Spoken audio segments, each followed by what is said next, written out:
Germans have made racing a staple for them, as evidenced by the popularity of Porsche. But even they would have to agree that they don't hold a candle to the fervor of Italy and the Tifosi. The epicenter of this passion is Monza, the home of the Italian Grand Prix. This week, our drivers will attempt to make it their own as we get ready to watch the PCA Sim Racing Series 8 live here on Podium Esports. Hi, I'm Joe Peak, and with me in the booth tonight is DJ Clark and Rachel Whiteford. Cameron Aubernon is on social media, along with Ryan Bauer producing, who is using cameras provided by W. Beard. If you're a road racing fan who hasn't heard of Monza, you may have been living under a rock. But just in case, why don't we head to our track guide to learn more?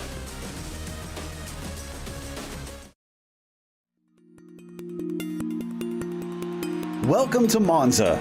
This track has a major place in racing history, not just for the legendary races, names, and cars that have been here, but because it was the third purpose-built car racing circuit in the world. It's often discussed and reverenced among fans, and especially by Italians who have nicknamed it the Temple of Speed. In fact, the Ferrari fans here are so famous for their devotion that they have been dubbed the Tifosi and never fail to show up in droves. While the real world offers only 3 feasible layouts to race on due to safety, in iRacing, the inclusion of the oval and the lack of safety concerns gives it a stunning 9 versions drivers can choose from. The modern GP layout is of course the most well-known, with its long history of hosting the Italian Grand Prix. But the oval and combined circuits allow those who thirst for more speed to satiate that craving with its insanely high banking. Indeed, incredible velocities are a staple of just about every version you can race here. Draft battles are not uncommon, no matter which car you're racing. But the inclusion of the chicanes makes using an outbraking maneuver a much more tricky way of overtaking. The circuit is notorious for drivers getting tangled up with each other while running side by side in these slow and cumbersome corners.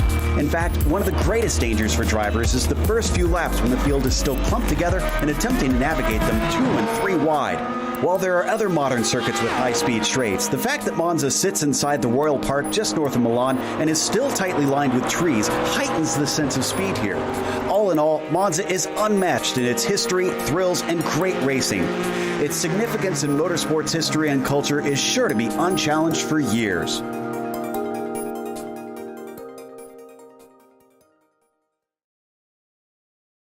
Well, DJ, this is a place that oozes history, but based on the history that we have from Wednesday night, what are we expecting this evening? Well, Joe, if we're able to get through that first corner nice and easy, we are going to be in store for a very close, very competitive race with a lot of draft trains really starting to play themselves out. It's going to be a little bit almost like a super speedway race in terms of trying to back up when you want to make that move, thinking backwards from the last lap. But that is all if you can get through that tricky first chicane nice and easy. On a standing start here, that can be very, very difficult. From there on out, you may see a pass or two going through the Curva Grande and into the second chicane. Watch out for the Lesmos, though. We saw a lot of drivers really struggle through there. We didn't see as many problems through Variante Ascari as I would normally expect, but it is perfect and crucial to be able to set that up going into there to be able to get the run through Parabolica and maybe get a pass done down into the first chicane.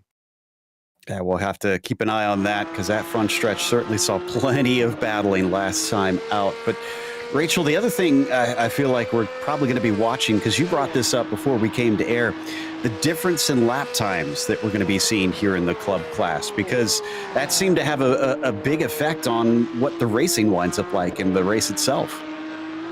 Absolutely. Now, this is more of a difference in speed between the class factor. In the challenge race, we had 4 within a second. And the 1 second bracket, for those who aren't familiar, is what we measure the expected closeness of a race to be like. The more cars within that 1 second bracket, aka within a second of each other, like right now, pole time is a 1:49.7. So we'll look to a 1:50.7 and see how many cars within that bracket. Obviously, qualifying's ongoing, we're only just seeing times appear, but in practice, we saw 12 cars here. Now, in challenge, it was 4. In sport, it was 15. Granted, the fields were bigger, but they were closer, and the race was much tighter. There was more passing, there was more on-track action when they were all racing about the same pace or thereabouts. This one, from practice, we're looking at about 12 cars, which here will be in our essentially 18, 19 car field, will be nearly 3/4 of the field there. So that is a very large amount of cars that are equal in speed. What does that mean with the draft? Well, if they can get out of corners about the same speed, and there's a draft, We're going to see an incredibly close race in this category tonight. Well, right now, Stephen Kemp is trying to keep it from being too close because he just took the pole away to 49.5. So that puts us about 8 or 9 cars right now within that 1 second bracket. Looks like Elsom just crossed and puts himself into 13th. The driver that's really interested me is Garrett Taylor, who has been struggling in practice and doesn't seem to be doing much better in qualifying as well. Now, he has won 5 of the 6 races that he has attended so far in Series 8. So very, very fast, DJ, but for some reason, the Temple of Speed doesn't seem fast for him. Yeah, and sometimes it could just be hard to get the rhythm around here, Joe. One of the things that we will be often talking about, specifically in qualifying here, is those off tracks. He may be just pushing the car a little bit too far off, and any really good hot laps that he's done, just getting scuppered by that. Now, right now, I'm not seeing this one being very fast for him, so I'm not expecting improvement, but you never know, as he did do well there through Ascari and heads towards the last braking zone, the last corner on the track, into Parabolica. So will he be tidy through here? It can be easy to rack up those off tracks, trying to push a little wide off the exit of the corner, especially cars without the downforce that want to understeer, and looks like he is within the boundaries. So the 529 gets ready to cross the line. It is not quicker. So the Kansas City region driver is only 13th at best. This is going to be his last shot, Rachel, to try and get up higher here for the start. It is, and this is, of course, I think the times are artificially inflated for the practice because there'll be a lot of draft laps there where people have gone faster together, which is a huge factor here. You know, 2 cars running at Daytona together will go faster. So this might be a poor qualifying for him, or it might just be a poor comparison to draft laps that the cars got. We'll see what he can do, of course. It could also be the off tracks. They are a big factor here. We'll have to see him on board with Ben Leung here from the Upper Canada region. He's going to go out and put his time in here. Last lap wasn't that impressive. We'll have to see what he can do. Yeah, his first lap actually got deleted for Ben, so this is his last shot. The second one was 50.7. We have, looks like, 10 drivers within that 1 second mark right now, from Kemp down to Gary Reese there on your timing sheets, but Ben still hanging in there, at least keeping it from going completely off the course from since we joined up with him and that 290, and he does seem to be half a second faster than what he was on the last lap. So as he turns a little early into the final corner here, DJ, let's see how he fares off the last run. Yeah, you know, I would normally say that was an early turn-in, but we saw plenty of drivers doing that in the previous races. He's going to cross over the line here. Let's see if Ben's able to go faster. He is. That's going to bump him up into 10th place and crucially put him within that second range that Rachel was talking about. Absolutely. So 10th place for him. The only 2 drivers that have not set a time yet make that one. George Poulos, who had a wreck on his first lap and hasn't come out since. Duncan James just went up to P2, but still over 1/10 of a second behind Stephen Kemp. Something that 37 car has found, Rachel, is look like it's got a little bit of an ace up its sleeve today. Did Porsche install a little walnut-capped NOS button or something in his car? They must have done, because Kemp's really fast tonight. That is a huge difference there, because we've got a 49.6 and a 49.46. So that is like 1.5 tenths of a second faster. That is huge at Monza. So this could be a really impressive showing from him, and I'm excited to see what he can do, of course, but he was really fast in qualifying, but not this fast. Sorry, practice, I should say. He was actually about half a second slower in practice. Sandbaggage? Maybe a little bit. Yeah, that was a bit curious for sure as we watch Urvesh, who is currently 17th up on the timing tower, come around the last turn. Doesn't look like this is going to be a fast one for him, unfortunately. And the 18 car is off of Parabolica towards the timing line, trying to cut it down as short as he can go. And it's a 52.5. So yeah, that's not going to jump him up the order. So we look at Duncan James, who does look like he's on a fast one here, DJ. The question is it fast enough for pole? Well, we're going to have to see here. He's only got about 14 hundredths of a second to try to close back in. Again, a little bit of a narrow entry there through Parabolica. Now lets the car run out nice and wide. I'm not seeing him set any personal bests on this lap, but he's been very, very close across the board. James is now going to cross over the line. Is he able to go any faster? No. That's it for him. And I do not see any other drivers that are able to set a time here for today. So let's go through your starting order. Stephen Kemp is on the pole. Duncan James tried to catch up to him there on the lap times, but just didn't have enough.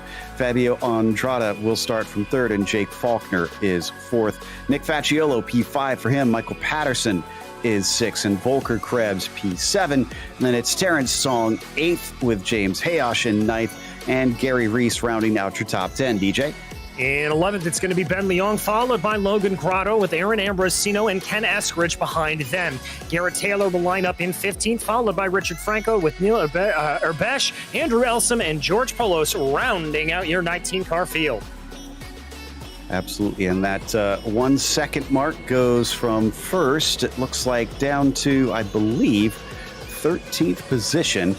And after that, anybody is a second behind. So comparable to what we saw in the second race, which was a little bit messier, but, you know, we've been surprised before. Certainly Knock Hill gave us some fantastic racing, and we could have a real stunner here on our hands as we wait for the last one to grid up our outside of the front row, inside really, since the racing line is on the outside. So they put pole there on the left, you see, with Kemp and the red and yellow. And Duncan James going to sit around and wait for a little bit. I do not see him disconnected, so there we go. We have everybody now out on the grid for today's race. It is race number 7, penultimate round.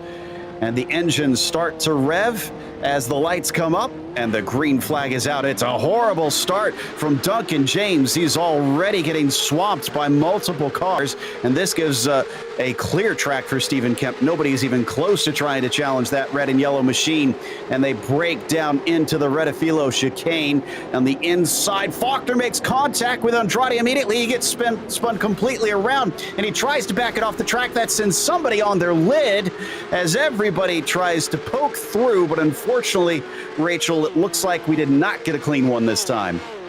Woo, cold wreckers. That was a parking lot in Times Square. Yeah, unfortunately, this is not against the drivers as much as this is very much the true potential of this first chicane at Monza. It invites pileups. It's a horrible corner, but oh man, there were cars backwards, back and forth, in traffic, out of traffic. I do not envy the stewards. And one upside down. Duncan James rolled over, managed to land on his rubber, and is still out and going, thankfully. As it looks like Krebs may have had a bit of a slowdown penalty because he's trying to let people by. And in the background, I think that's Terrence Tong that goes off the course, back onto the circuit in time, but certainly losing a ton of positions. The man who is sitting in the catbird seat, DJ, is Stephen Kemp, who is miles away. Yes, he is. He's got about 2.2 seconds of an advantage over Jake Faulkner right now. There you can see Faulkner and Facciolo coming out of Ascari. That gap hovering at just under about a half a second, and then a big 5-second gap before we get to the big gaggle. Oh, that's George Poulos with like a big off coming out of Ascari. Going to run into the wall. You can see from the tire tracks just skittering off through the gravel there. And we're getting word that Andrade is given the black flag for that first lap incident. So he'll have to come in and take a stop and go. In the meantime, as we watch the battle here for second place, it's Jake Faulkner who leads Facciolo down into the first chicane once again, but they're too far apart behind them. There's a huge train. Rachel Grotto is ahead of Krebs, Leung, Ambrosino, Hayosh all together. There's that run down to the first chicane. Oh, no! 3 wide behind them. Back low. Yeah, this one's backwards. I thought that was going to happen. They came into turn the first chicane there for the second lap because apparently lap 1 wasn't enough. They were like, hey guys, last time was great. Let's do it again. 3 wide in. That ain't ever gonna work in any car. Even if this was done on, like, you know, scooters. Yeah, that was that was Patterson who ran into Hayosh there, and he put his hand up immediately, accepting blame for that one. In fact, it was so cut and dried that the race director has already black flagged him for that contact. Certainly seemed like they didn't really need to look at that one too many times. Yeah, you talk about scooters in there. I actually saw someone use another simulator where they put Reliant Robins into the first corner on the sim. That was interesting to watch, shall we say. That'd probably go the same way. Well, as we ride on board with Garrett Taylor, he's gained a couple positions since the start. Well, actually, not even a couple. He's gained one position, but it is still a gain. And the 529, who has won multiple races so far in this series, DJ, is trying his best to at least make something out of this race. Yeah, and I think here at this strategy, with as much chaos as we've seen in the early stages of this race, to just kind of play it cool and let everything develop out in front of you is a good call here for Garrett Taylor. It's Ambrosino going slow in the green car down to the inside. I think he had a bit of an off coming out of the Ascari chicane, so he's going to fall down to 13th, just in front of Taylor. But someone heading in. That's Patterson. Looks like Urbesh is also in, and Ambrosino as well. So multiple cars coming in before, Rachel, the pit window opens up here. Because some of that could be damage, some of that could be penalties, who knows? And this is way too early for the pit window, so this is definitely other services they require. So Patterson's definitely for the black flag that he got on lap 1. Urbesh, I don't see a black flag from the stewards, so I think that was already incident limits potentially. They have a limit of 12, so he's been a busy boy out there, unfortunately not in making positions, but making contact and off tracks as we watch the battle up here towards the front come through the Lesmos. This is Facciolo ahead of Faulkner and somebody else in amongst them. I think it's a lapped car. Yeah, that's Andrade. Yeah, indeed it is, and he's done a good job of just staying out of the way here, but he's going to have a bird's eye view of the battle that's taking place ahead of him. I've got to give credit here to Nick Facciolo. That gap keeps coming down, obviously concertinaing a little bit into the braking zones, but it looks like he has the handle on Jake Faulkner for now. That could be playing some fuel games here. Could be just waiting patiently for this race to come in. We talked about that a lot last time, Rachel, and it did actually come into play a bit as James Hayosh has had another off in Ascari, it seems. Yeah, Ascari could be a pretty punishing corner for the solo incidents. It's often people getting too much of those big curbs, trying to carry too much speed, and you'll clobber that and spin. It can happen really, really often. The car pitting in there as well. And yeah, I think unfortunately some of these guys are going to pick up a lot of those 12x limits early. Because don't forget, a car contact is 4. And there's been a fair few of those. Yeah, those and also spins, which are worth 2. So it might be easier to rack up than we expected. But Faulkner, despite closing on Facciolo, decided not to try and take the move that time, coming down into the Redifilo chicane. We come back instead to Ben Leon, who is up to 6th position from 11th on the grid. He's not our biggest mover. That's the man that you see in front of him, Logan Grotto, DJ. Yeah, and Leong's been trying to maybe get a move done here on Logan Grotto for the last couple of laps, but I'm liking his ability to back off here. You saw a little bit of a lock up there from Volker Krebs. I'm getting the sense that Grotto really wants to try to get that 4th position away from Volker, and Leong is just content waiting behind to let that battle play out. Oh, apologies, I missed a couple. Franco and Elsom are up 8 right now, so not our biggest mover is Logan. As we head out of the Lesmos and down towards the Ascari chicane once again. Hopefully we can keep this clean for these guys, despite others falling victim to this relatively difficult corner. Logan trying to catch up to Volker Krebs there in the Haribo car, with Ben just breathing down his neck. And now they are able to accelerate away on the long stretch down towards the Parabolica, the final corner on this track. This is going to be the important one every lap, Rachel, trying to launch off of that final turn. Yeah, you really want to get the best run you can out of Parabolica. It sets you up for this huge run across the start-finish line and towards that first chicane. And it will be integral to defending and integral to attacking as well. There's a really good opportunity to do both, and they really want to do that. As we see Faulkner here. Let's move on to Fasciolo. Yep. Up the inside works. Yeah, there is a perfect example of the attack, and he is not sitting around in the end. He is going to be able to overtake And behind them, Logan Grotto and Ben Leung, who we had been watching before, are carrying on side by side, and it becomes a drag race as neither was willing to give way. Grotto's got the inside through the Curva Grande. DJ, is that going to be enough? We're going to have to see, and that is going to be Ben Leung. Maybe we eat my words about patience there, but Leung able to hold in around the outside of Curva Grande. They're going to go into the heavy braking zone for the second chicane. I think Leung has got it. If he doesn't outbrake himself, tries to look back a little bit, does Grotto, but that is Leung up into fifth. Or is it? Here comes Grotto right back at him. Great exit off of the De La Roja chicane down into the first Lesmo. He gets underneath him and he gets the spot right back. But this has allowed Terrence Tong to become a factor in this. And Rachel, he took a big look but decided against it. A huge look at that one, but he decided for the wiser option there not to go for it straight away. Not close enough and really would have been optimistic, I think, at this point. But see the size of those sausage curbs, those black and yellow striped ones. Not the red and white checkers, but the yellow and black stripy ones that are in the middle of the apex there. That is what bites you. Those things look really small. They are not. I have seen cars get all four wheels off the ground hitting those things. They are monsters. And they do not play nice at all, especially with a Porsche that's going to be bouncing around if you hit that too hard, especially through Ascari, which is the fastest of those three. Meanwhile, speaking of fastest, who's going to be the fastest down the front stretch this time? Not just with a two-car fight, DJ, but with all three involved. Well, you saw it there, Terrence Tong taking a wider line out of the second part of Parabolica, but here comes Ben Leung trying to make that move on Logan Grotto. Grotto tries to give him a little bit of a pinch, but just too much overspeed there for Leung. Is he going to be able to pull it? He's got a car width advantage, but late on the brakes goes Grotto. They're going to be neck and neck into the chicane. This time, Grotto gets him. And it looks like he is now up into fifth. Leung is going to have to slide back down into P6 with Terrence Tong now getting a great exit out of the chicane. He could have a go at things if he wants to be feisty, but maybe it'd be worth waiting. Let's see which he prefers. As he starts to approach on the 290, he's feisty. He sends it in deep. Can he complete the pass is the question, and yes, he can. Nice move there from Terrence Tong. Oh, great move there by the 388 machine. Getting it done in a really, really managed way. He just waited for the opportunity and took advantage when he had that chance.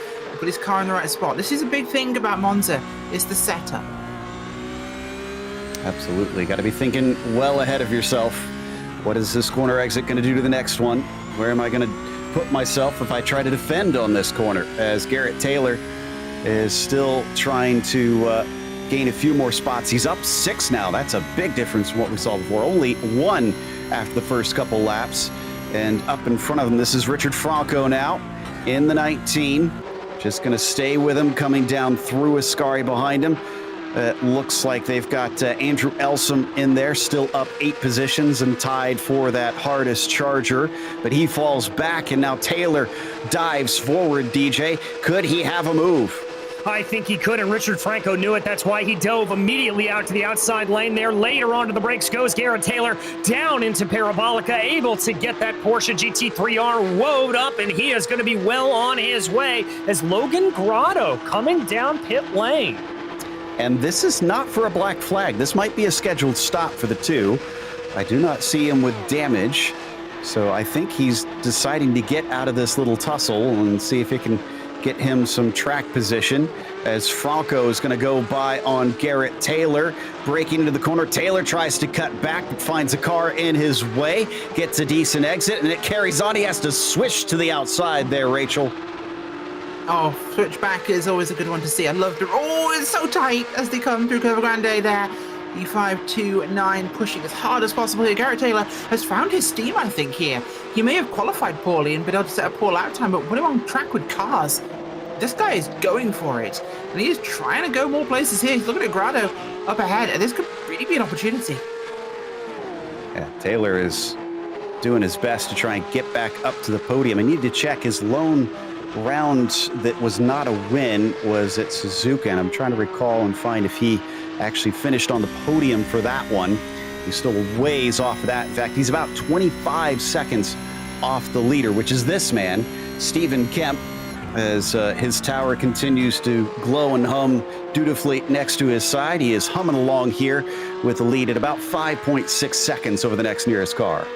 Yeah, Joe, and he has been able to grow that gap like pretty much clockwork over the last couple of laps, 0.5 of a second each and every lap as he continues to power along, just able to get that continued movement over Nick Vacciolo. Waiting to see here what it's going to be. Another 0.8 of a second. He is just on fire. It's looking a little bit unlikely that anybody can catch him, but you never know, especially at a track like this, which certainly bit a lot of our leaders last time out in the sport class. So things could go awry very fast as Garrett Taylor is looking very fast down the backstretch using the slipstream past Franco. Richard does not defend. He lets him have the inside coming down to the corner, but both of them break as late as they dare, but it's not late enough for Richard. Garrett is now into 7th place, Rachel. Oh, and a bit of a spin there behind. Lawn mowing required on the apex of the chicane. Yeah, gets it done, but makes his way through nice and cleanly. I think he just psyched Franco out there a little bit, but hey, progress is progress. That was Elsom in the orange car that gained that position. Franco goosing it too hard out of the chicane and falling down tonight, losing his hard charger to Elsom, who is now up 10 positions. Ben Leung in the 290, still right on top of Terrence Tong in the 388. And this was a fantastic exit coming out of the second Lesmo, DJ. Let's see what he does with it. Indeed, he's going to try to line up Tong here. Tong trying to position that car in the middle of the track. He's going to force him to go to the outside is Ben Leong, but there goes Tong again. That is brilliant defensive driving from the run to the second Lesmo down into Ascari. That is exactly how you want to do it. So Tong will stay within the top 5 for now. We're getting close to where we should see maybe a couple more cars trickling in for pit stops. Grotto, one of the few that has taken his. I do see Ken Eskridge with an 11-second stop. That implies to me he had scheduled service. And Hayosh as well recently in the number 5. Otherwise, everybody else still needs fuel for this race. Going a little wide down through the Parabolica. So Terrence Tong trying to open up the exit here, Rachel, and now he once again is going to give the slipstream to Ben. It's a good run at it. Ben Young's got to try for something here as Tong tries to keep an eye on him. Holds a good line here. Oh, super tight, but keeping it clean then. Nerves of steel. Look at how much he was having to crank into the wheel, completely arms crossed through there. Tells you how tight these corners are through these chicanes, especially that first one. But Terrence Tong getting his arms their workout today as we check out from Ben Leung's perspective here, riding on the roof cam, DJ. Taking as much curb as they can through each of those parts, and then now it's into the Lesmos. Yeah, and it looks like he's lost a little bit of time out here. That's a very late but very good apex for Terrence Tong up ahead. You can see the gap he's able to grow there. That gained him about 1.5 tenths. So very, very confident going through the Lesmos. It takes a lot of commitment to turn in that late. Impressively, despite the start wreck that certainly seemed to involve a fair few cars, only Fabio Andrade has exited this race. He unfortunately has cried enough after he came out, getting some repairs, and just didn't feel like the car was good enough to continue. So 18 drivers still running, and 16 of them still on the lead lap. Just about to the halfway point as we watch Ben and Terrence send it into the Parabolica once again. And again, a distinct difference in lines between the pair of them, Rachel. Yeah, some different line choice, which is interesting to see, of course. But these two really evenly matched right now. And we might see the attack here by Leung as he got the opportunity. He's pretty close. No, he's too far. He's too far back to make anything happen here. But this is a track where you want to try on a lap, and then it's going to take a lap or two to get back in position for a second try. Had a bit of an off, I think, with Hayosh farther down the order. And no, it wasn't Hayosh. It was Poulos, excuse me, in the 92, rather, that found himself spinning, and he's down to 14th now. I say down, but he's actually gained 5 positions from where he started since he didn't put a qualifying time in. This is Andrew Elsom that we see now, and he is in the 8th spot. Still our hardest charger, up 10. Trying to catch up to Garrett Taylor, who, like we said earlier, DJ, seems to have a pretty good handle on the race itself. But the bad news is he's looks like 9 seconds back from Ben. So he's going to have incredible pace to catch another car. Yeah, he's really going to have to hustle here or hope some bad luck befalls Ben Leong. But we now jump back with Franco, who's third in that train that we were following. He's trying to close up on Elsom a little bit here to see what he can do. This battle's certainly not over by any stretch of the imagination. And Richard's done a good job recovering. Remember, he was the one that we saw spin after he got passed by Garrett, and just gathered himself up, is back on the horse, and is caught up to Elsom. If he manages to pass Andrew, then Garrett Taylor is certainly not out of the question. I see George Poulos, after his recent spin, has come into pit lane, so maybe he got a little bit of damage from that he'll need to repair. Once again, Rachel, it's through that critical final corner. Who's got the good exit? Yeah, it's a huge setup, but the run down to Parabolica almost actually really impacts that. So it kind of backs up towards Ascari to really decide it, but these guys are definitely putting on a huge head of steam. Oh, and Franco's heading in. And this is, not a penalty. So just about the halfway mark exactly. Richard is going to take repairs, but you're watching Taylor and Elsom carry on. Neither of them fighting down into the first corner, just too far away from each other. So where's Franco going to come out, DJ? Because I see Grotto heading by now and Eskridge following him. Well, he's coming out of the pit lane right now. I think he's going to have play, so he's going to come out in about 11th position right now, so he'll have some clean air. And now, unfortunately, at Monza, that's not what you want. You want to be running with somebody else in the draft. Eskridge got by, and I think Hayosh will as well, as we continue to watch Taylor and Elsom as they clatter over De La Roja. Yeah, Franco wound up in 12th position, it appears, with Hayosh just getting up to his rear bumper. So maybe Hayosh could help him out with a little bit of back and forth slipstreaming. And it's actually James is finished with his pit stop as well. We head over to the car number 5, and he's pulling along behind the number 19 down into De La Roja. Getting some good time here as Hayosh pulls up there behind 13th or 12th place, I should say, which is Eskridge, I believe, in this instance. So those two pretty even on pace so far for most of this race, and I believe they have not stopped so far. Nope, they have not. So the number 5, who is still trying to chase him down, who is done with his pit stop here. Trying to see whether or not he's got the speed to at least get a couple positions, but right now he's got to wait for everybody else to stop to see where he cycles out in terms of the strategy. Should be getting them soon. Last time out, we saw most of them at about 15 to 14 minutes to go, stopping in. But Stephen Kemp, who might be using a little more fuel than others, and because he's been leading, punching a hole in the air this whole race and running the fastest pace, is coming around right now out of the second Lesmo. So maybe 2 more laps, 3 more laps here, DJ, and then we should see the 37 have to stop in. Yeah, he's going to be the one without the benefit of being able to really do any fuel saving around here in the draft. I think he should be one of the earlier ones to come in. Now, the flip of that, Joe, is that because he is so far out in the lead, he's really able to do some lifting and coasting and really try to conserve some fuel in the more standard way. So he could be able to eke this out, but I can't imagine him lasting farther than about 15 minutes to go. Yeah. As we watch him out of the last corner. Let's see if he decides just to pit in this time just because, and that's going to be a no. He's going to stay out. Facciolo, who continues to fall backwards about 7 seconds now behind, just crosses as well. But the good news for Nick is he has shaken Faulkner in that number 13, so he's not really under threat as we see Kemp there coming down into the first turn. There is Facciolo in the black and mint green car being chased by Faulkner in the sort of neon green and black behind him. That's a lapped car between them. Aaron Ambrosino, who currently sits in 16th. He is a lap down, so he's not really much concerned, these two, Rachel. They just want to not be held up by him.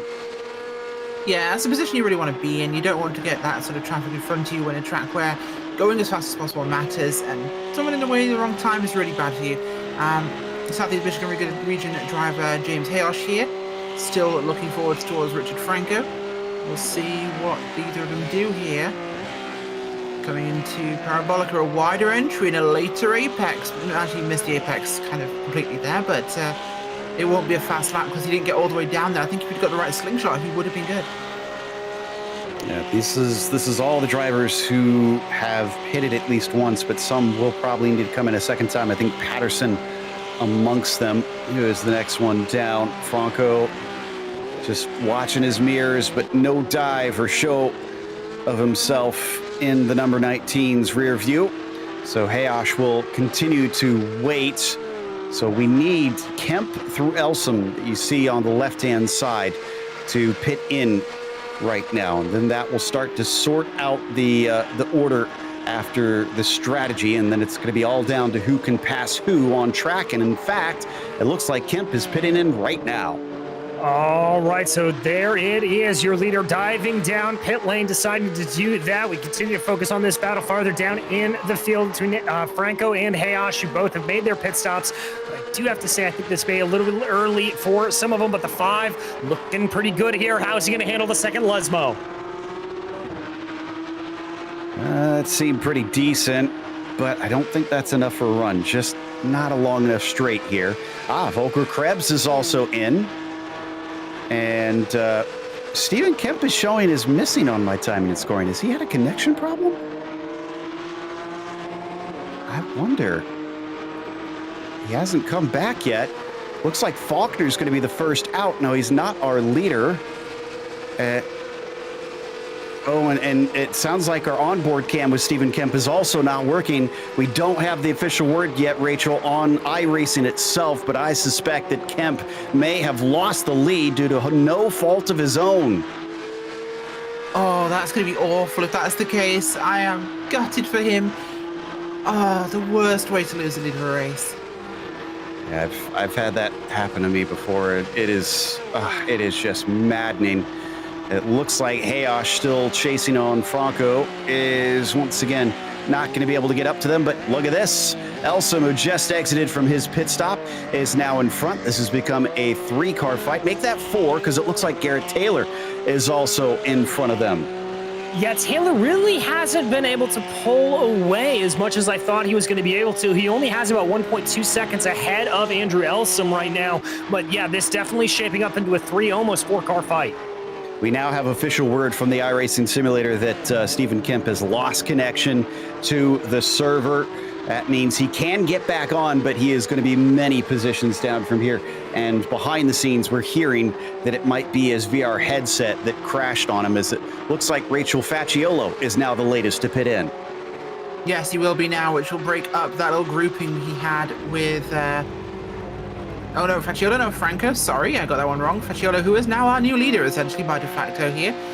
That's unfortunate for Kemp, I've got to say. But yeah, this will put Facciolo up in the lead, and his gap is 18 seconds, or was, over Terence Tong.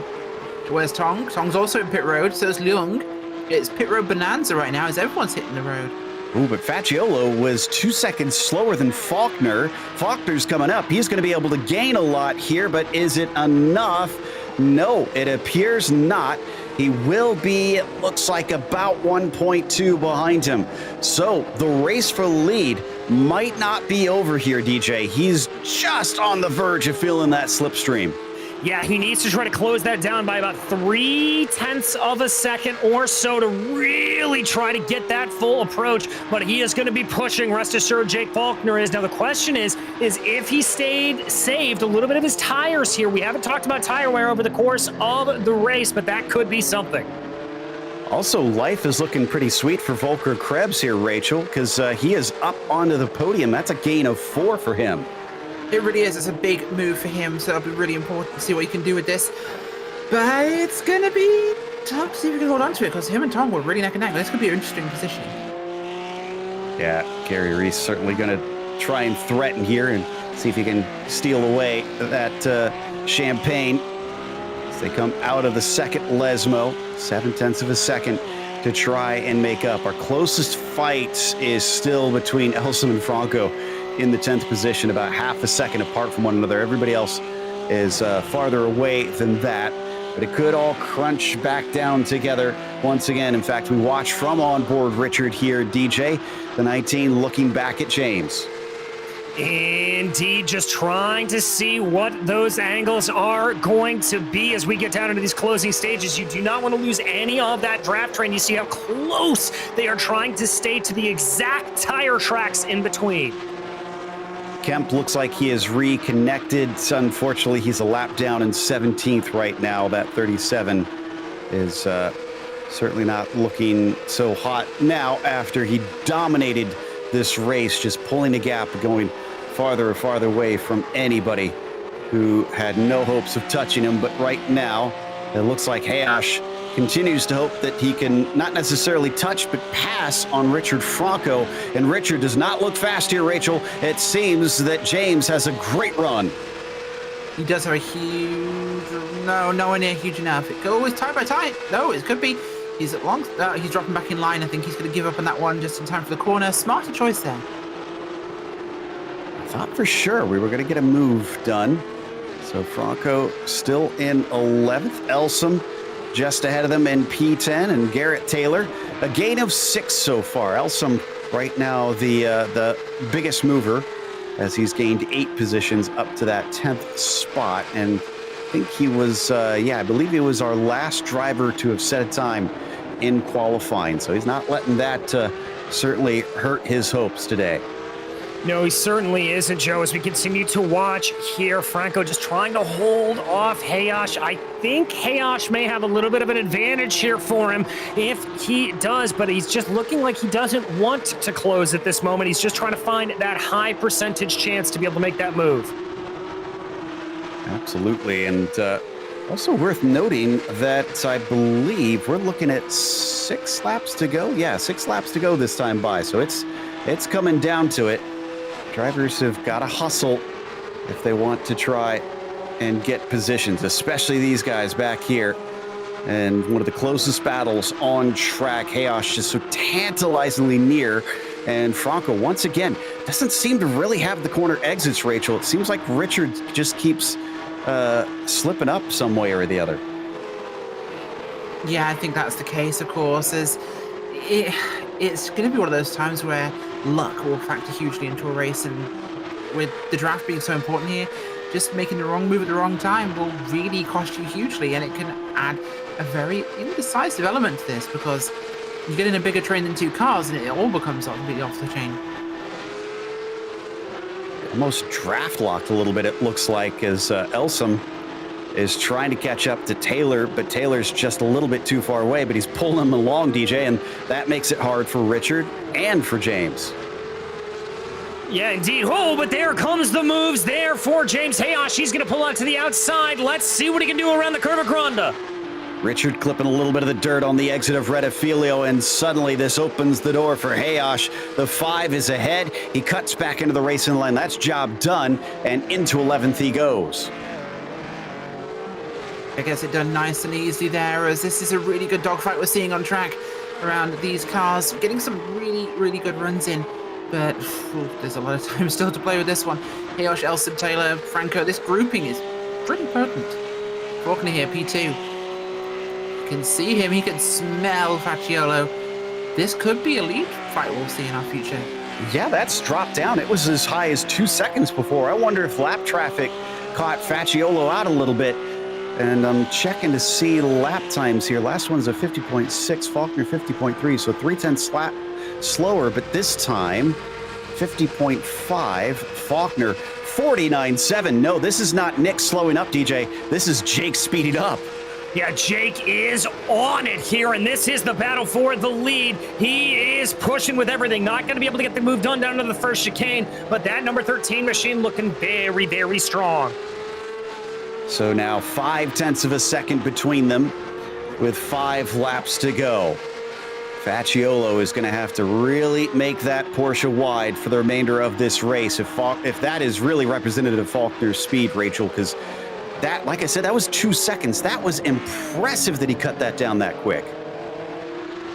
Yeah, it really was impressive. And this is one of those times the draft can make big runs really possible, and I think that makes some of the most exciting road racing we'll see, is that amount of suck-up they're getting here. And there's multiple chances to do it. There's, of course, through Curva Grande into the second chicane, there's the front straight, there's the run towards... my brain just did a thing. This one. Ascari? Coming up to. Ascari, yeah. My brain just backfired and said no. Yep. A lot of Italian names around here. Ascari, Alboreto, and of course Della Rosa back there as well. And that was a very good run through Ascari for Faulkner once again. If he gets a decent exit out of Parabolica, we actually might see a move tried up into the first chicane, DJ. Yeah, I have to think you're right, and certainly I'll tell you there, Nick Facciolo thinks that look how he was swerving to the outside there, trying to protect that inside line, and then getting back out onto the standard racing line. Faulkner just hovering in behind the gap just under 0.3 of a second, and it starts to come down more as they get onto the main straightaway. Now down to 4 laps to go. Does Faulkner try and move now? Does he think he can try and break the slipstream? He's going to pull off to the left-hand side as Facciolo defends, wheel to wheel, down into the first chicane, and later on the brakes for Faulkner, but the job is not done. He smokes him a little bit as the car goes wide, and back into the lead goes Facciolo. Great defense from Nick there, Rachel. Oh, yeah, hugely. And Nick Facciolo's really been putting some beautiful driving on here. Inherited the lead, maybe. Deserve it? Absolutely.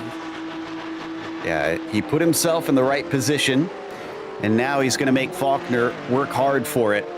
Says, this got gifted to me, but I won't look a gift horse in the mouth. And the 13 is still hot on his heels. This is all about 10.5 seconds ahead of Volker Krebs, who has shaken those behind him. So he's got a pretty clear run to getting a third place. But man, Faulkner once again, DJ, getting very good runs off of some of these corners. He could have another go. He could as they plunge down under the old banking. You've got to be very brave to get a move down into Ascari. I don't think he's going to go for it, and indeed just lift it off a little bit there, trying to back up the corner, see if he can nail the exit out of Parabolica. It certainly looks like that 13's a little bit more planted as they come out of Ascari. Could we see something going into Parabolica? Let's see if he thinks about that. He's certainly forcing him to stay down to the inside, all the way to the inside. Now he comes back to the racing line and breaks much deeper. He is going to go for it, but again, for the second time, it's too deep for Faulkner. And unfortunately, Rachel, this is the exact moment he doesn't want to lose that draft. Yeah, really bad timing for that, of course. Doesn't want to get into that position, but he's lost that time. And there's a huge amount of time he's lost right there. Look how far back he is. That's more than a second with the draft.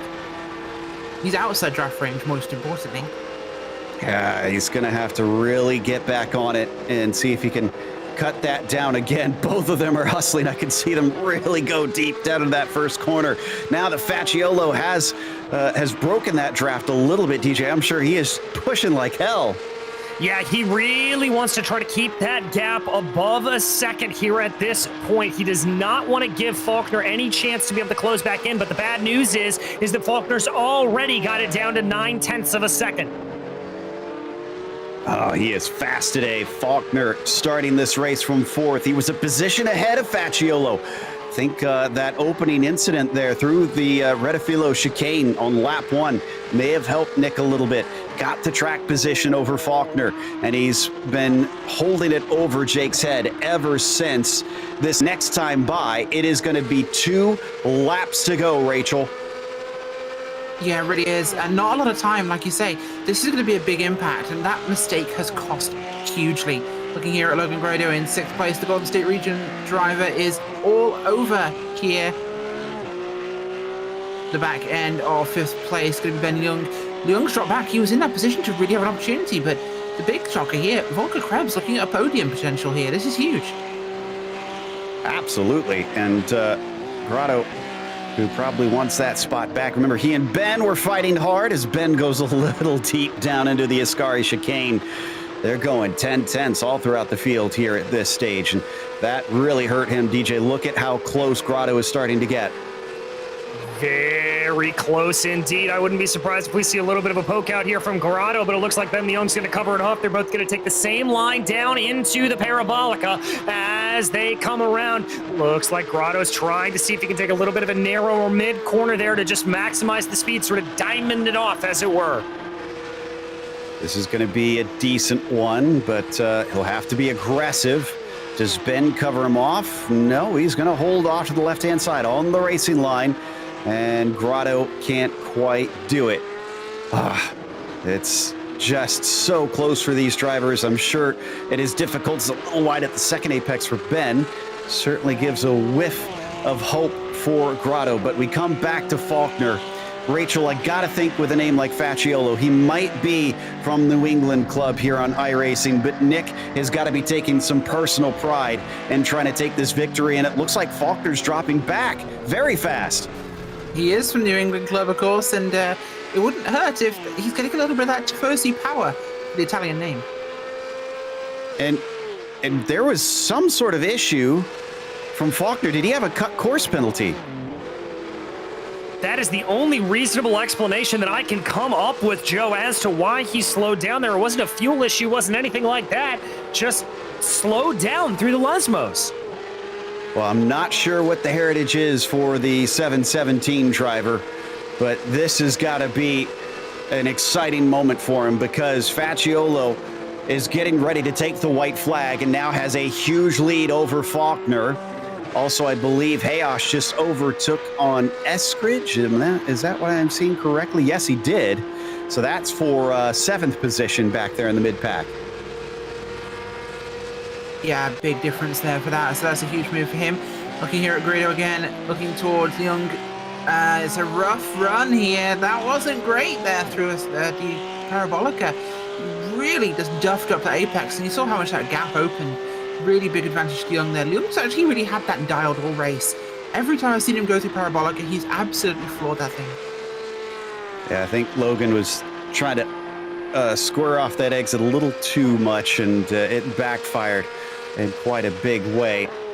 So we continue to watch our leader down into the De La Roja chicane, keeping an eye on Hayosh and Eskridge because those two are nose to tail, but it looks like they're going to stay in order, or are they? I think Hayosh just went wide, but he manages to fend off Eskridge into the first corner, so they're going to stay in position. We continue to watch Facciolo on your screen. He's earned this screen time here.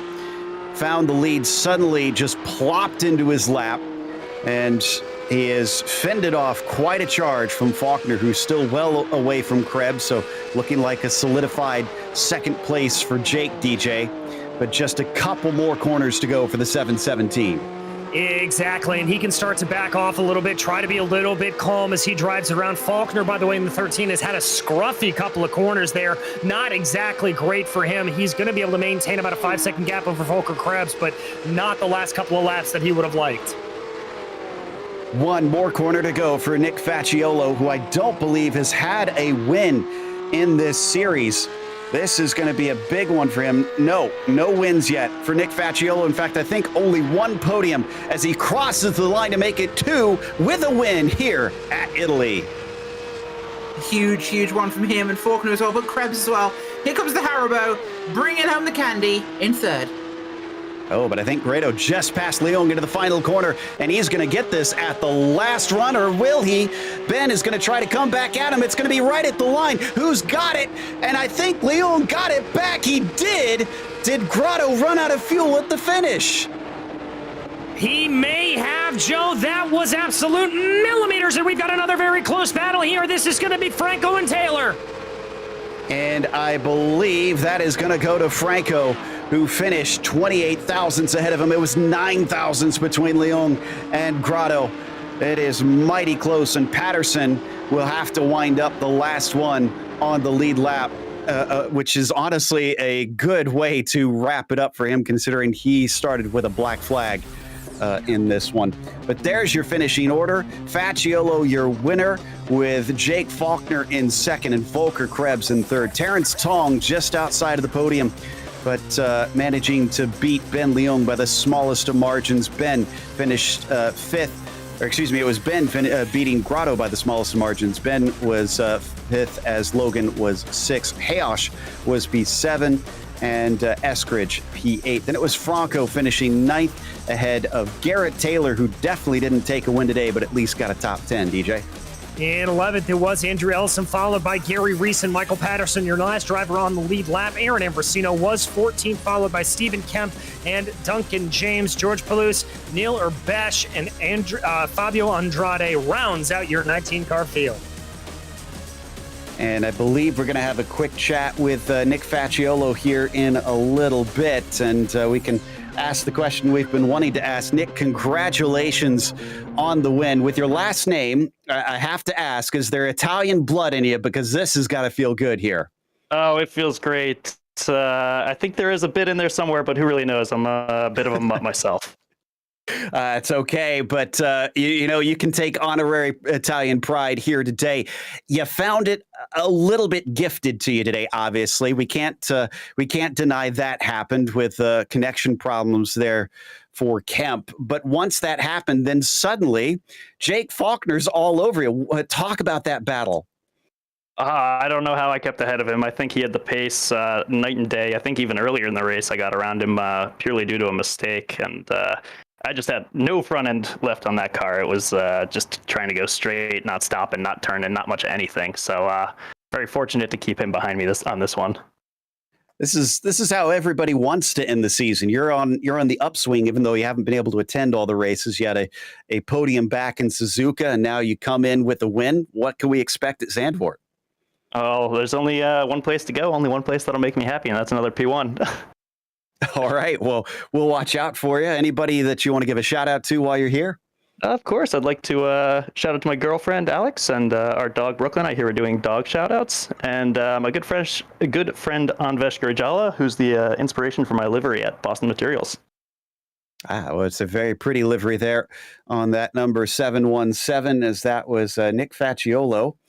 But I believe we've got DJ talking to third place Volker Krebs, who wound up also kind of inheriting a few spots.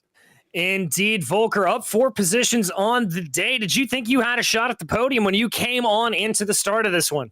No, not really. I know these guys are very fast up front, and that's my first series in the club series. So no, I hope as long as I'm in the top 10, I'm pretty happy. But I was surprised with P6 on the grid, and I was kind of a little surprised, but could have perhaps a little bit better. But there was an incident in the first chicane that forced me off track, and I got a 4X.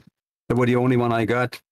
Other than that, was a clean race, so I was pretty happy with the result. Well, I'd say pretty happy walking away. Is Monza a track you like? It's sort of one of those things that I feel like either drivers are in love with this place or they absolutely despise it. I'm not sure. I'm on the fence. Yeah, I'm going to like it now. Yeah. Sometimes it just takes a win to be able to like it. Well, looking ahead, we go to Zandvoort next to round out the season. Is that one that you think is going to favor your driving style, or is that going to be a little bit of a challenge for you? That has to be seen. Actually, I like Zandvoort. I never drove it in the Cup car, but in the R, that was pretty good. And I think I can do okay there. Top 10, perhaps.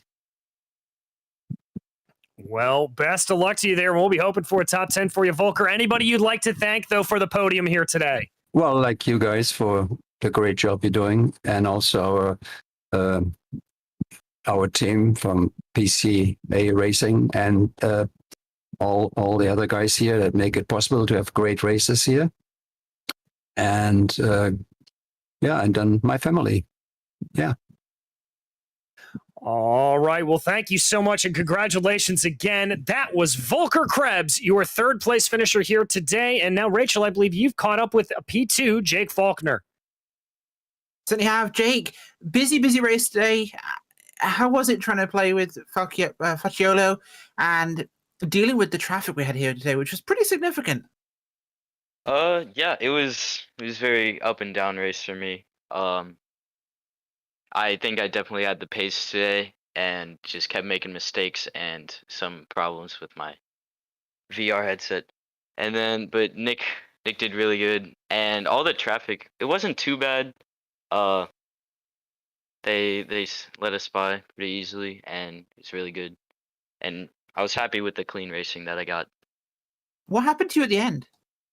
Oh, my headset was on like 3%, and it gave me a huge splash screen, sorry, that locked me out of iRacing. So I had to grab my VR controller and reset that, and then I was able to get going again.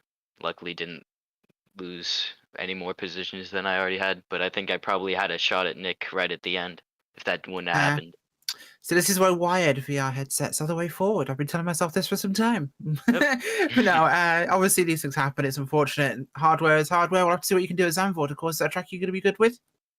Hopefully. I haven't had much practice there, but I didn't get much here either, so I'm looking forward to it. We'll have to see what you can do. Anybody you'd like to shout out or thank? I guess Matt Siddle, he introduced me to this whole thing. He's in pro. And my dad for letting me join the club, and you guys because you put on an awesome show. It's great. Awesome. Well, on behalf of the podium team, thank you. We do appreciate the kind words. But also, yeah, awesome. Thank you very much for joining us, Jake Faulkner, coming on today in second. Thank you. And that was our podium, but we are not done with the racing. We have one more to go this week, and that is the Pro Class here at Monza. Stick around for more here on PCA Sim Racing. We'll be back in a moment.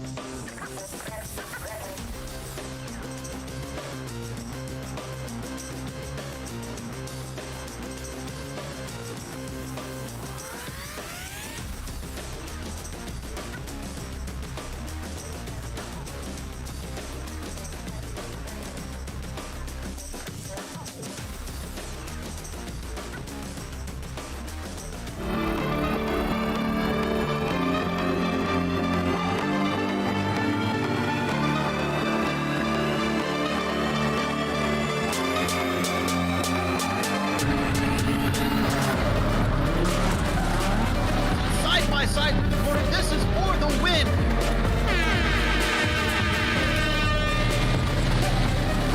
Still far abreast into the braking zone. This is sensational racing. And getting ready to cross. He goes around the outside, but it's not enough. And hunting for a way by it all. Round two. Gonna come back at him. It's gonna be a race to the line. Does he have enough?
Welcome back to Monza. We're here for the pro race in the PCA Sim Racing Series 8, and we watch Michael Koholik, who's certainly been one of the quick ones in recent rounds, who does not have his first lap count, unfortunately. In fact, it looks like he just towed.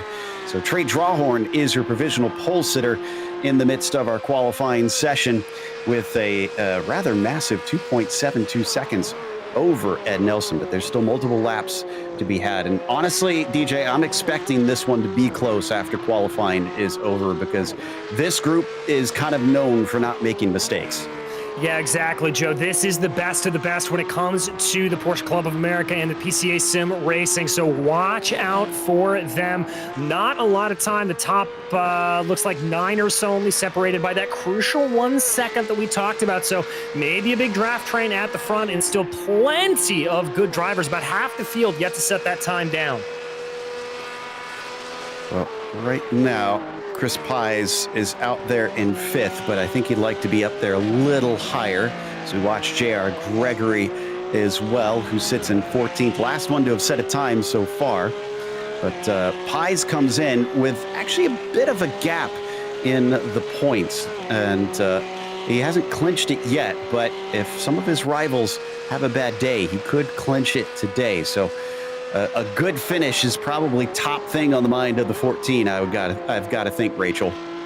Yeah, I think it really does. And with how his season's been going, that is opportunity to grasp. It's going to be tough, though, because we've got some guys here who could really take this away from him. But right now, Trey Drawhorn, surprised, running here. Oh, Pies up to 3rd place there in qualifying. This could be big. We'll have to see what happens with it, but we're seeing some definite shake-up here. Yeah, Drawhorn not able to improve that time. Chan did. He's up to 2nd place. At Pies, as you mentioned, 3rd, but he's 200ths off of Nicky Chan. And then Ed Nelson close behind him. In fact, 2nd to 3rd.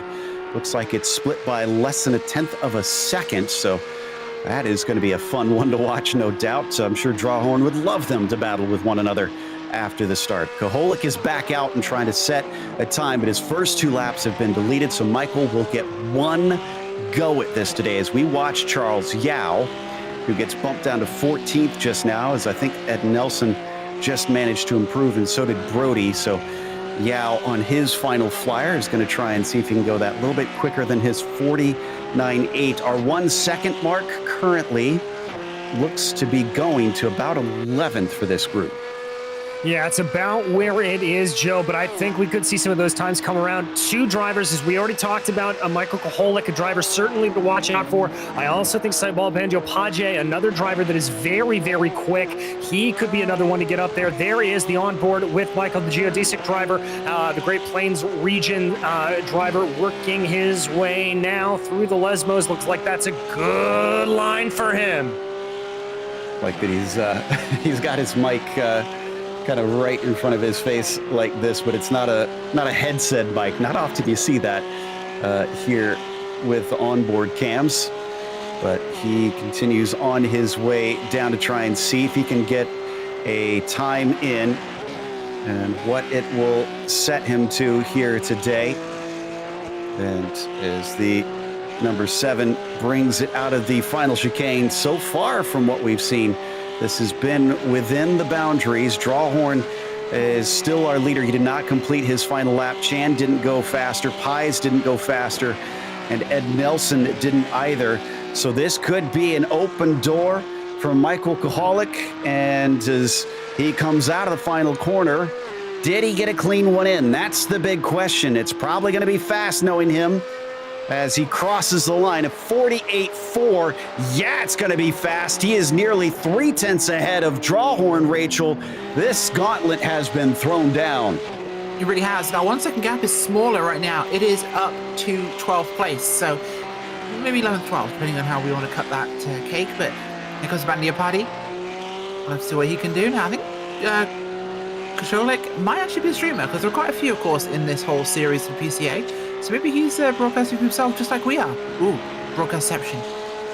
This Banjo-Paje is across the line at 49.5, good enough for 13th. Didn't have a good race at Knock Hill either, unfortunately. So this is not looking like Chabal has seen an improvement in form since then. Unfortunately, Robert Rose down in 15th, just 2 positions behind Banjapaje.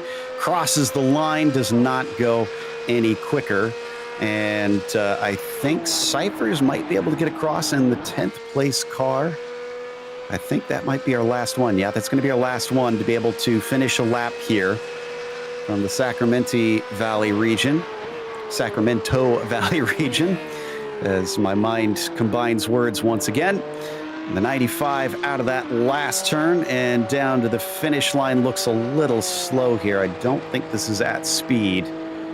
Yeah, I don't think this one's going to count for him regardless. So, yeah, that one was indeed slow. So let's go through our starting order. Slightly bigger field, but still not as big as what we saw with the sport guys. Kaholik is going to be starting from the pole over Trey Drawhorn, and Nikki Chan will start from the 3rd position. Chris Pies will be P4, and Matthew Siddall will start from 5th. After that, it's Ed Nelson in 6th and Travis Brody 7th. Joe Stifel starts 8th today. Last of that first 5 rows is Huth and Cyphers. Behind them, it's going to be Jacob Chun, followed by Organ Garab with Sanbal Bajopaje in 13th and Eisenring 14th, with Robert Rose, Lyle Eddy, and Charles Yao behind them. Chris Hunt will be 18th, followed by Mario Gonzalez, and J.R. Gregory rounds out your top 20. 21st is Robert Cottle with Richmond Clear last qualifier in 22nd. Behind them, Glenn Dennis, Chris Braun, and Stephen Chen. Not many drivers to try and challenge on that championship here today, with Pies lining up in that 4th position. Unfortunately, Peterson is not here. Banjapaje had a poor qualifying. Travis Brody is still here, though, and he could threaten from the 3rd position. But looks like we have everybody out on the grid. So as the engines start to rev, the lights come up, and the green flag is out. Drawhorn does not get a good start, unfortunately. Kaholik is already streaking away, but look at the start here from 4th place. Chris Pies already past 3rd with Nikki Chan, maybe thinking about 2nd place. He's going to get to the inside, DJ, but they're going to have to sort it out through the chicane. Yes, they are, and Pies had the preferred inside line on the first part of the chicane, but on the second part, he's going to have a little bit more momentum, and there he goes up into 2nd place. A great move by Chris Pies. He's already up into P2. Wow, so Chris Pies has taken this one by the scruff of the neck early. It's 2 positions in the first corner, essentially, or by the first corner, and he's going to be able to fend off Drawhorn down into De La Roja. Behind them, it is looking relatively decent. A few cars made nose-to-tail contact through the first chicane, Rachel, but no spins. Yeah, none so far. We've been lucky, but we'll have to see. There's still plenty of room for them to make that kerfuffle, but getting through here, no problem, Curva Grande. And down towards the 2nd chicane, and we've got a pretty constant chain here. We're actually some attempts into this one. Michael in that number 7, already 2 seconds ahead. You can see the gap there on your screen as they fly underneath the old oval, breaking into Ascari. Pies not under threat as Drawhorn does not show his nose. Behind him, that is Chan, and then they've also got Siddall in there. Nelson sits in 6th, and Brody did not gain any positions, so he's going to have to start to get on that horse, DJ, if he wants to see if he can try and take Pies down a peg.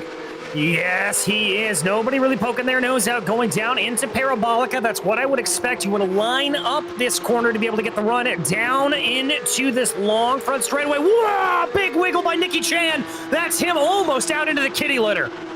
Catches the car, but the damage is done as looks like Siddall goes by, Ed Nelson goes by, and now gaining on him, Travis Brody is sizing him up, but we watch on board with Drawhorn. He's going to go for the move on Pies, down to the inside into the first chicane. Move is done. Pulls it right back on him, Rachel, like he did to, like Chris did to Trey in the first lap.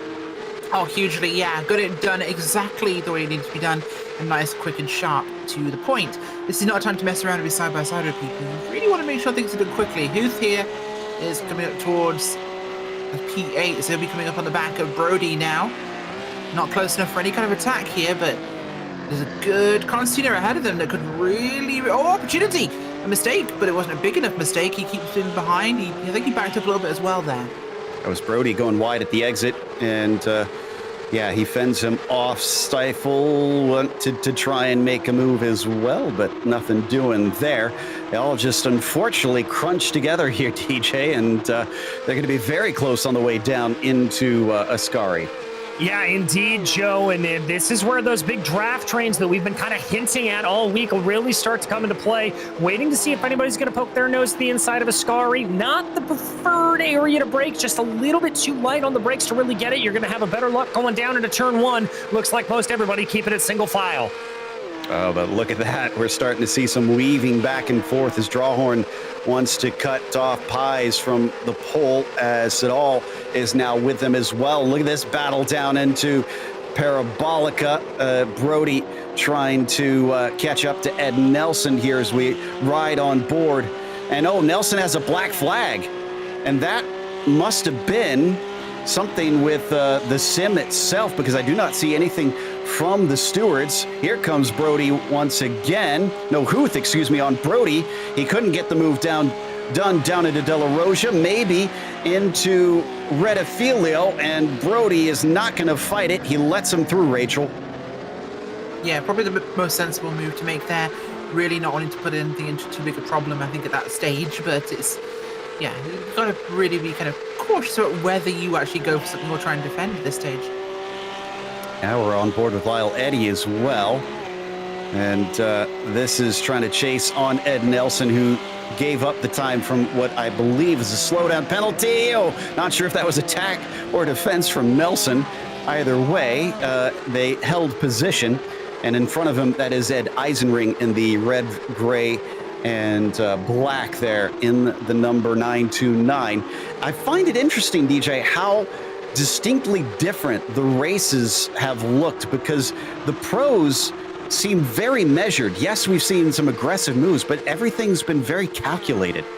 I have to agree with you there, Joe, but I think that may just be a result of everybody wanting to get to the end of the race. Let's wait to call this a calm and calculated race until we get down into those final 5 minutes. I think that's a point where you could really see some heavy lunges being made and some big attacks being done. And by the way, you were right about Ed Nelson. He cut the curb coming through Ascari. That's what gave him the slowdown. That's what put him down through the field.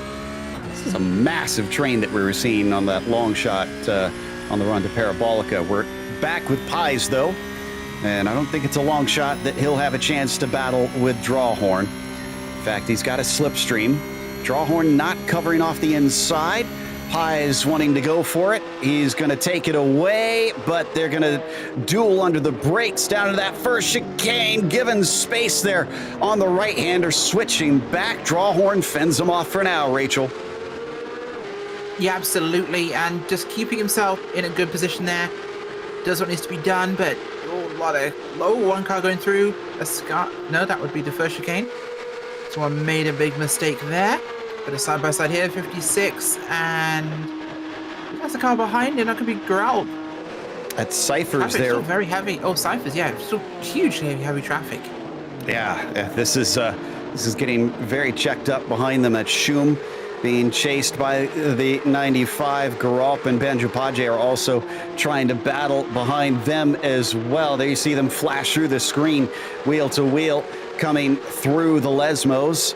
And Garalp is still fighting hard on this one. In fact, they lose a ton of time off the second Lesmo. Eisenring is boxed in, though. He can't go anywhere. No, he cannot, and it's going to have to be down here to Garalp and Cyphers on what they're going to want to do as they come out. It looks like there that the 734 is going to have a little bit ahead on Banjo-Page. He's going to be able to get it done down into Ascari. They're going to thankfully straighten out into a straight line, but that got very hairy, Joe. Garalp was all kinds of sideways going into Ascari. I'm kind of amazed he didn't lose the position. In fact, Banjo-Page might have saw it, because now he's on the attack again. He's going to try and shake him down into the Parabolica, Rachel. He's going to try for it. It's looking cozy, but this could be opportunity for a huge run out of Parabolica into the first corner, so crank it up and go for it here. Defensive line early. Someone knows they're going to be attacked. Really defensive line. Oh, and this is Pies. The first game. Yeah, this is second place. He gets it. Looks like Drawhorn can't hold him back the second time. savvy, these drivers, learning their lesson. Geralp and Banjo-Page, oh my goodness, it's getting so backed up in there now, but it's going to be Banjo-Page who gets him. So Geralp stays in 12th. That's Eisenring, Nelson, Eddie, Rose, Yao, Gregory, Hunt, all behind them. This is unbelievable stuff in here. Down into the De La Roja. A little bit of a peek from Geralp. I don't think he's going to get that one, DJ. No, I don't think he was either. And I've got to say, I think that was a little bit of a misplaced move. It would have been better to just slot up behind there. He was never going to be able to outbreak him there, and it cost him about a 1/10.5 worth of time trying to go down into the corner like that. But we drive back here to one of the drivers who is stuck in this big train, while Eddie down in 15th. Yeah, that car in front of him is Ed Nelson. 8 spots dropped from that one early mistake. Seems to have been incredibly costly for the 959. Because he hasn't made up a lot of spots since then, despite having so much slipstream here. Everybody just draft locked in the mid-pack. Down through Ascari they go once again. And everybody going to be focusing on this last turn here, Rachel. Who can get the run in this group? Well, as we jump up to Siddle, looks like Siddle's going to have a good one. Siddle might be... No, Siddle's not close enough really for an attack here, I don't think. Based on his distance to the car in front, that's not going to be a chance. Towards Pies, no, nowhere near close enough here. Pies, though, also staying in line. I think these guys are all pretty content here just to run this at the moment. And we're now starting to head into that pit window, so this is the early part of where you really will see people coming in. Here they all snake down the front stretch. Eisenring trying to see if he can attack on Nelson, who goes defensive. He's later on the brakes compared to Nelson. He's completely clear. Someone's coming barreling in. Oh, no. And flying into the side of Lyle Eddy. I'm not sure who that was, but he disappeared very quickly, and I think that was Yao. Yeah, it was indeed, Joe, and that's going to shake everything up here. We've got a little bit of side-by-side in the back, though, between Rose and Eddie now as they go through the Curva Grande. There you can see them, everything just very much firing off. And Rose will be able to take that 15th spot.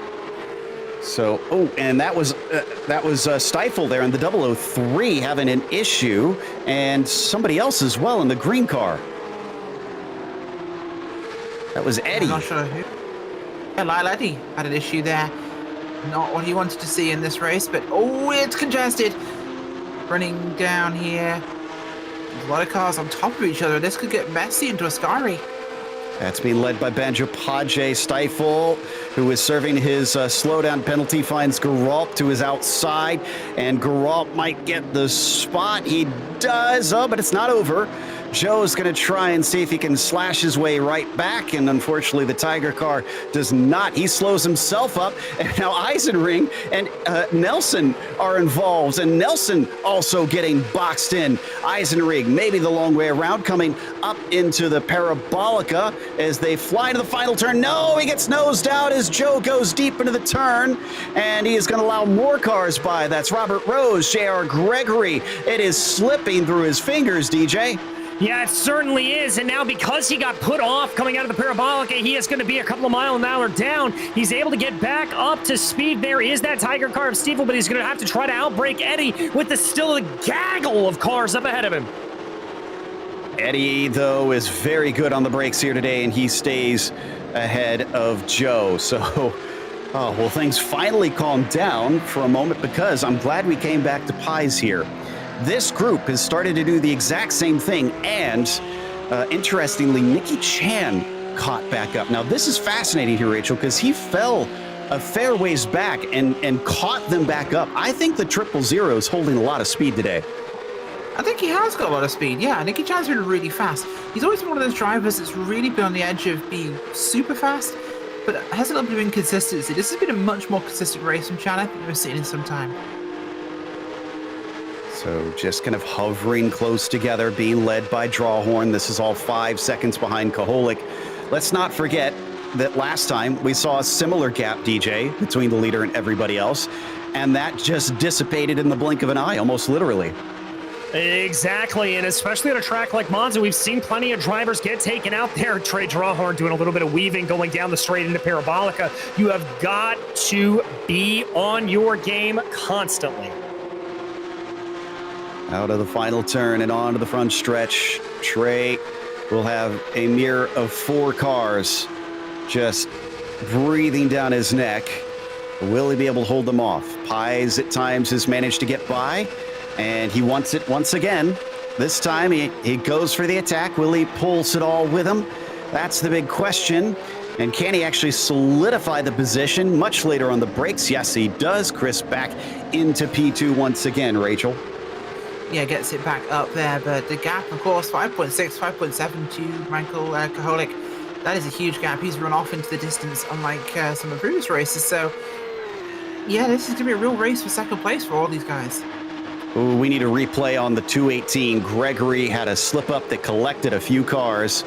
I'm guessing, yep, he's already been given a black flag, it looks like. And this was a very unfortunate one coming out of the Parabolica. It looks like Rose and Eddie collected big time on this one, DJ. Yeah, and that's that same gaggle. We were following that Sedal around coming out of the first Lesmo. Oh, you have to be perfect at this front group. The speeds are so immense, Rachel, the margin's so small, and that little slip up has sent Sedal outside of the top 10. Huge mistake. You don't want to see that happening, and just a small error, but it's cost him so much. So just like that, and that's a perfect example of what I was just talking about, DJ, that things can suddenly just change so quickly here. Who would have thought in those two situations that would have happened just moments ago? Exactly. It's one of the great equalizers here at Monza. This track is so deceptively simple, but because of the curbing, because of the few areas that are incredibly high pressure, it can all change in the blink of an eye. With right on board now with Ed Nelson trying to close down on Organ Gorop as they come out of the Parabolica. Another one of those drivers that is still playing catch up. He's down 5 from where he started. He sits in 11th. Orgun is going to give him a huge tow, and he's going to elect to go around the outside. There's a little opening if he wanted the right-hand side, but decided against it. 959, very good under braking. That'll put him now into 10th position behind them, side by side between Chris Braun and Joe Stifel as well. There you see them in the background, and it's going to be Joe who gets 12th. Yeah, it is, and Joe moves himself up 1 there as they go forwards, but it's going to be a bit of a gap there to the cars in front. I think it's 1 more ahead of him. Likely going to be, actually no, there's 1 second to grow up, so there's still opportunity for places here before he gets to a bigger gap to about 4 seconds. Back to Drawhorn once again behind Pies. I'm a bit surprised here, DJ. I would have thought that Chan would have closed this gap down after Matthew had his spin, but there seems to be a bit of a gap still remaining between them. Yeah, I'm surprised as well, Joe, and I'm not sure if that's maybe just a little bit of fuel saving from Nicky Chan. We've talked a little bit about in the previous race about how you kind of want to save your stuff for the end. You don't want to overrun the tires a little bit. I wonder if that's what he's doing. I mean, he's keeping the gap steady. He's keeping it within about a second, which tells me that he's got the pace to be able to stay up in that draft. But they definitely, it's going to be a little interesting here with Nicky Chan. Back on the front stretch one more time. Pies and Drawhorn have certainly been one of the fiercest battles, swapping back and forth multiple times. Hard to say who's going to have the advantage. We also don't have the pit stops yet. Drivers need to come in for fuel. Have either one of them been saving? So we watch the braking between Pies and Drawhorn down into the Redifilo chicane. That's Robert Rose that we've been seeing in front of them. That's a lapped car, so that should change things. Oh, and Schum just had to take the escape road. Schum is going to lose a couple positions as there you see him slow coming up to Curva Grande. Yeah, a little bit slow there, more than he'd want to, which is going to bring him into the crosshairs of Cyphers here. An opportunity there for the 95 car. Do something with this one. They're really tight on top of each other, remember, but here's Stifel from 13th. Looking towards Grau. Big run up the inside, leaves the door just open, and it's going to be, oh no, Chicken's out in the braking zone. Oh, no, Braun went deep. Instead, Chris is going to be the one that loses out. Just 1, maybe 2. Oh, it looks like, yeah, Hunt goes by, and that's where it finally stops. Chris is able to slot back into line. And even more bad news for Chris Braun there, Joe, is the fact that he picked up some pretty heavy front end damage because of the result of running over those curbs. So that car is not exactly going to be handling as well as it used to. I'm still seeing Chris with a little bit of a black flag, which means he hasn't served the slowdown enough. He is going to get a stop and go if he's not careful here. As he comes down into Ascari, it's still not served. Surely this has got to be too far. Oh, he tried to serve it in the middle of a chicane. That's a huge no-no, Rachel. Yeah, that's just going to cause a mess rather than trying to help him out. Unfortunate there, but yeah, that's probably the unsafe idea. It's a cheeky idea, but it's not a good one. Here we go, side by side here. Yeah, thought he was going to hold on to the position, and instead he just got shoved out of the way as Drawhorn is way deep down into Retafilo. Pies can't capitalize, unfortunately. Down to 0.8 of a second between themselves and Chan. So Chan doing all he can to try and close in, but still is not nearly as close as these two have been. Wonder if this is back and forth, DJ. I wonder if they're trying to use the slipstream to actually help each other gain time on Kaholik. If they are, they're not doing the best of jobs at times. No, they're certainly not, as Michael's been able to grow that gap out to about 7.5 of a second, and he has been pulling away like clockwork, about 0.2 of a second per lap, just able to pull away. I really and truly am not sure what they're able to do to close down, as it just looks like that number 7 has the speed here today. Yeah, nobody's able to touch him. He came in with a second place in his first race, and since then just has seemed pretty untouchable. Trying to double check to see. I think he's won every race that he's been in since after that second place. And coming down, Pies once again right on top of the 395 here. Rachel, is this going to be rinse and repeat? I think there could be a little bit of it, but I don't think it's going to be. It's close. It could be close. Both of them a little wide there, running through. Big exit, big speed. It could be an opportunity here. He's close enough. Yeah, this is about as close as he was before, and I can confirm Michael in the 7 has won both Suzuka and Knock Hill since his second place at Summit Point.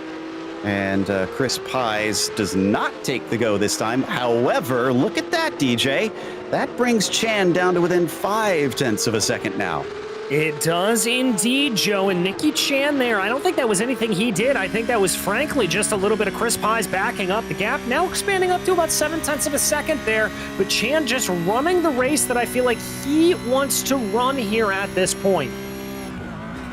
Yeah, I wonder if this is him starting to fuel save just a little bit, maybe thinking big picture here since they've been swapping back and forth.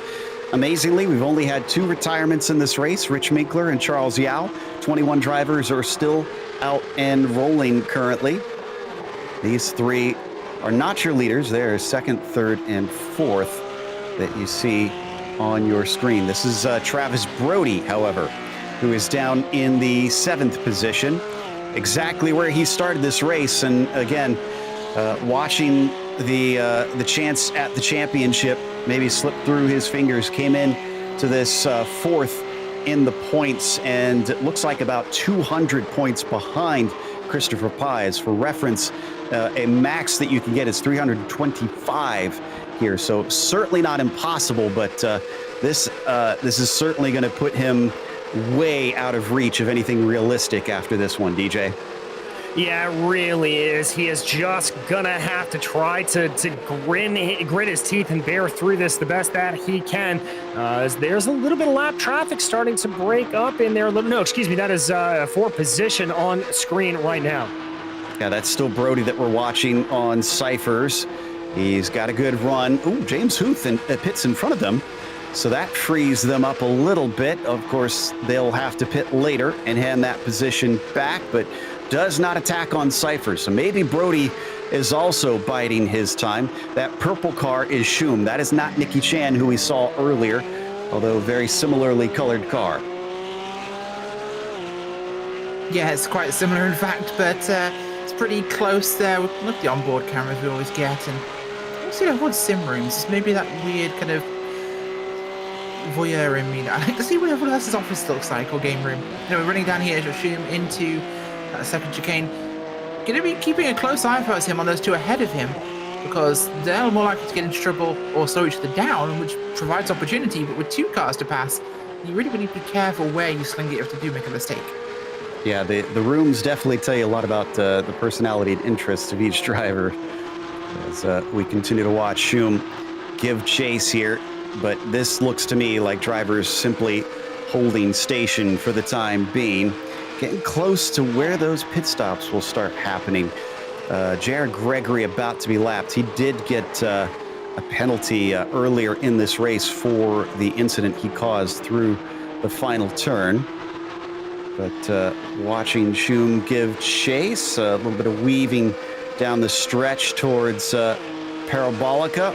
I can report that Koholik did not pit in this time. I'm watching Drawhorn, Pies, and Chan, and it looks like Drawhorn is pitting in, but Pies and Chan elect not to. All right, some interesting things going down there. I can also tell you that Michael Koholik just set the fastest lap of the race, so it doesn't look like he's letting out at all. Now, this is going to be the moment for Nicky Chan to see if he's able to close in a little bit behind. Joe, I've been riding on board with him. He's not doing a lot of lifting and coasting necessarily, but what he is doing is being very, very smooth with the throttle inputs and with the wheel. So I think Nicky here may be saving his stuff, as we've speculated he may have been.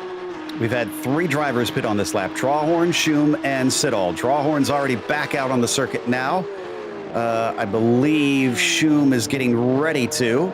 Yep, now he returns, and then Siddall is still in there taking fuel. Schum's actually quicker than Huth on that pit stop by about 3/4 of a second. This is Michael Koholik, though, your leader, the geodesic driver, who I have to say that geodesic team stores a lot of quick hot shoes in there, so I'm not surprised at all to see him come in and make a splash here in the PCA as he goes all the way out to the outside edge of the exit of Ascari, using every inch that he can. Now 10 seconds ahead of Pies after that pit stop that we saw from Drawhorn. So will he pit this time, Rachel? That's the $10 million question.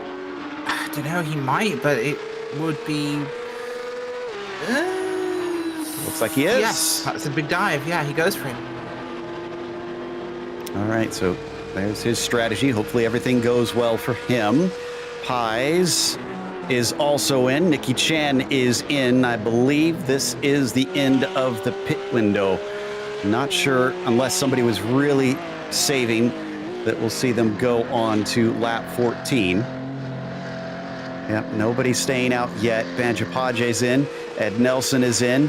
So we just need Gralpsteifel and Braun.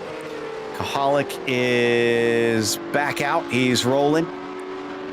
Waiting on Nicky Chan and Pies to take their stops to see if they will come back out in order. Chan a little bit slow compared to Pies. So it looks like Pies might have a gap here to try and pull away from him. But what about the likes of Drawhorn? Where is Drawhorn? I think Pies has got him. Pies has got a gap now. And in fact, oh no, Drawhorn just cut the course. There he is on screen. And that is going to lose him touch with Nicky Chan from what was looking like a second place to off the podium here, DJ. Yeah, Chan looked like he had the advantage coming out of pit lane, and I think therefore Trey Drawhorn, he just got a little bit too late onto the biters, bit off a little bit more than he could chew, and completely missed that chicane. He's now going to be 2.2 seconds behind Chan and have a whole world of work to do. That's everybody done with our pit stops now. If you're going to make passes, you got to do it on the track. Drawhorn probably just irate with himself right now. James Huth probably loving this, though, because this is another position he wasn't thinking about before. Potentially 4th place as he comes off of the second Lesmo down towards the Ascari. 12 minutes to go, Rachel, and once again, everything gets turned on its head. I love that about these races in the PCA. Everything can change at a moment's notice, and it always makes it super exciting. And yeah, once again, this one continues to surprise me. Off of the final chicane, Huth just sticking with him. He's not within attacking range now. Somebody going way off into the dirt there for a brief moment off the chicane. I think that was Travis Brody, actually. In fact, Brody lost a position in those pit stops instead of gaining them like we thought maybe he would. And on to the front stretch. So what does Huth do this time here, DJ? He's got to try and make an overtake. Does he try and do it early, or does he sit patient? I'm not sure exactly, Joe. I can tell you he took a different line there coming off a Parabolica, trying to maximize speed. Coming over the radio there, I don't think he's going to look for the move there. Yeah, he came over to tell Trey, I'm not going for it now. So a little bit of good sportsmanship there between the two. They are catching down a little bit on Nicky Chan. That gap is now at 1.8 seconds. And yeah, James just got on the radio, said, let's run them down. So they are going to try and catch up to Nicky Chan. It's about 1.7 seconds. Not impossible, but they're going to have to chip away pretty steadily here over these few laps, especially with the speed that the 000 has displayed today. And we'll keep an eye on that. Did Sadal have a problem? Yes, he did. The 20 car is our latest victim of Redifilio, spinning the tires up and losing yet more spots. Unfortunate there for him, but this will happen. You just get that late race feel, and the tires are a little bit heated up, especially from some of the heavy side forces they'll put on in these corners, because they are very abrupt corners here at Monza for the most part, especially the chicanes. It can really do that to tires, so gotta be careful not to get them too hot or a little bit slippery, and you can get into that sort of situation, especially unloading so much on these big curbs. But as we see them running through now, the down to Parabolica, it's going to be a big ask for some of these places to change, I think. So let's see what the lap time is for that purple and green 000, because it does look like Drawhorn is starting to gain. This will be the first flying lap that we'll get from Nicky Chan. And as he crosses the line, a 150.1 Drawhorn is a 49.4, so more than half a second quicker. I'd say that Trey's a-coming. I would have to agree with you there, Joe. And interestingly, about 0.5 of a second gained in that first sector alone. So that's where a lot of that speed looks like it's coming from in this little battle. Now let's see here as they come back around the Curva Grande. Let's see if that is going to stick true here on this lap around as well, if Nicky's going to lose a little bit more time in the first sector. I gotta say, Rachel, this was very savvy by Huth. I mean, he recognized very early on the pace that Trey had, and he's just following him forward. If he continues this, he could see himself fighting for a podium now. Yeah, he really could. And a podium opportunity here is really on the cards, I think, at the moment. So it was a really fantastic run we saw from him in qualifying. And to put it in this position, yeah, this is going to be one of his better results this season, if he can pull it off. Yeah, that's always the big if, isn't it? And he's up 4 is the number 12. A gain from 9th place on the starting grid. Cyphers followed him through, and so did Schum. Each of those 3 up 4 positions from the start of this race. Very close still coming off of Ascari. Chan looks like maybe he picked it up a little bit that time. They'll come by once again with about 8 minutes to go. So Kaholik sees 5 laps left for these drivers. And Chan to the timing line. Last one was a 50.1. This time a 49.6. Big pickup for the 000. He sees the threat, DJ, and he is responding. Yes, indeed he is, but he still lost 0.2 of a second there, so that's going to keep him out of draft range for the moment. He's got the gap at about 1.2 seconds, but that's where he's got to keep it at. If it comes down anymore, he is going to be in draft range of Trey Drawhorn, and then it's going to be a whole new game entirely. Yeah, as soon as they catch that slipstream, there's very little that Chan can do, barring trying to shake a mistake out of them or somehow picking up pace if he's keeping anything in reserve, which I highly doubt at this point. So we watch instead from the other purple car that we mentioned earlier, Jacob Schum. This is on Cyphers. They've also got Travis Brody. So this is a 3-way battle, kind of similar to what we were anticipating with that group higher up here, Rachel, all kind of stuck together and using that draft to remain a threat. Yeah, it really is, and the draft will be like an equalizer, just like a super speedway track. This will give these guys the opportunity to really hassle each other and keep the pressure on, when ordinarily corner speed might, break you free of somebody. Don't need to go to it, but Chris Hunt had a spin into Redifilio and got back on the track. That sends him down to 14th, unfortunately, after he had pretty good gains earlier on. So Schum following in line behind Cyphers, and Brody wanting to make up what he lost, I have no doubt, at least wanting to get himself a little bit of a better finish as Huth continues to use Drawhorn as a little bit of a stepping stone, but this time by Chan with a 49.4, Drawhorn also a 49.4. He has made it stop finally there, DJ. This is great news for fans of Chan. Yes, indeed, it is. Now, the question here for James Huth is, when do you continue to play nice, and when do you take off the gloves and get down to business to try to take away that fourth-place position from Trey Drawhorn? There's going to be a moment in the course of this race when that is going to happen, and these two are going to start to battle. Yeah, I'm kind of anticipating the same thing. So 5 minutes left to go now. Where is our leader? So he's coming around the second Lesmo. There he is on screen now. And when he crosses the line, it looks like it's going to be 3 to go, I believe. Yeah, I believe 3 to go.